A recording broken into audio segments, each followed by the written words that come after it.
here at Sea Otter 2023. I'm going to walk around the expo today and show you all what's new and exciting and what's happening in the industry. Let's go, follow along. Most of the Sea Otter Classic recaps you'll watch focus on the bikes and the tech, which we'll get to in a minute, don't worry. But a lot of the women I know want to hear about the clothes and accessories, and Sea Otter didn't disappoint. There were so many pretty things.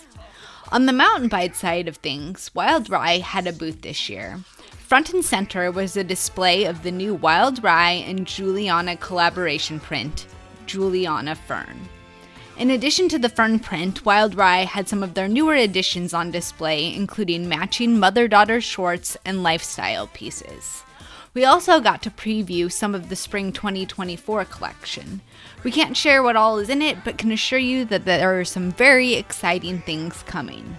Moving on over to the road side of things, both Gelanu and Velocio had women's cycling apparel on display. Gelanu was a first-time exhibitor at Sea Otter. The brand new women's cycling apparel company had their jerseys and bibs available to preview. I loved the mesh sides to their jerseys and the unique straps on the bibs. The sizes did look tiny, but the brand reps assured me that they're working on the sizing to better represent an American audience. Velocio has the most luxurious cycling clothing around, and their women's line was front and forefront in their Sea Otter booth this year. The Spring 2023 collection is bright, colorful, and beautiful. For helmets, I stopped by the 1000 booth to chat with female founder Gloria Wing about the newest helmet from 1000, the Heritage 2.0. The company did research on a wide variety of head shapes to redesign the original Heritage helmet and make it more inclusive for all riders. And of course, like all the 1000 helmets, it comes in a variety of beautiful colors, which makes it one of our favorites for biking around town in style. At the Live booth, we got to meet with Jen Adia from the Live Global Marketing team.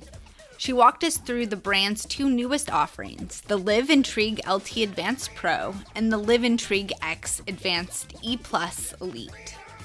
The Live Intrigue LT Advanced Pro is a long-travel, seriously burly bike for women who want to shred.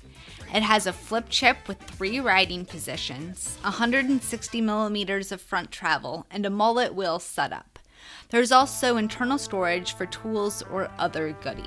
The Live Intrigue X Advanced E Plus Elite is the latest e-bike offering from Live and comes in a variety of price points.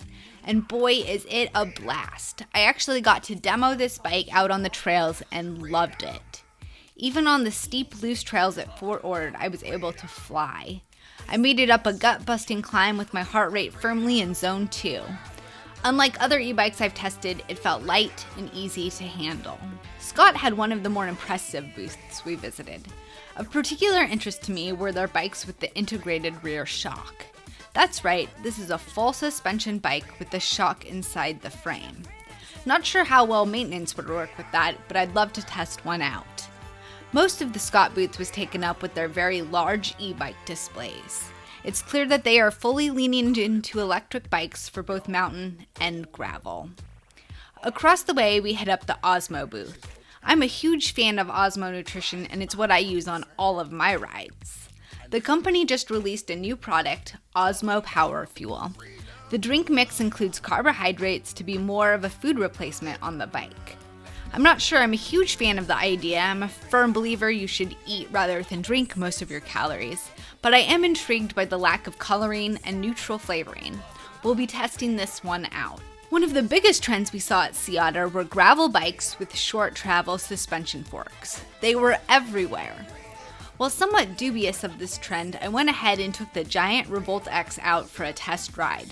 The bike has 40 millimeters of travel and a dropper post. Then to really put it to the challenge, I took it on some gnarly, rutted out single track. While I'm well accustomed to riding gravel bikes on trails they're probably not supposed to go on, it's not usually comfortable. This time, the ride was. No sore arms or shoulders from hammering them on the techie stuff. I'm now a convert to the idea of short travel gravel bikes and look forward to playing with them more in the future. Two of my favorite bike brands, Salsa and Surly, had new bikes to take a look at. Salsa had a not yet released e-bike that doesn't even look like an e-bike. The Confluence will be great for commuting around town as well as doing a little adventure touring with a boost. It will be available this fall. Surly, with their affordable rough and tumble bikes, had their newest and most economical bike on display. The Surly Preamble is only $899 and would be perfect for commuting and around town riding, as well as a little gravel grinding. Highly recommend this one if you're on a budget. We saw at least 3 or 4 CBD brands at Sea Otter, but our favorite was Twisted Spoke CBD.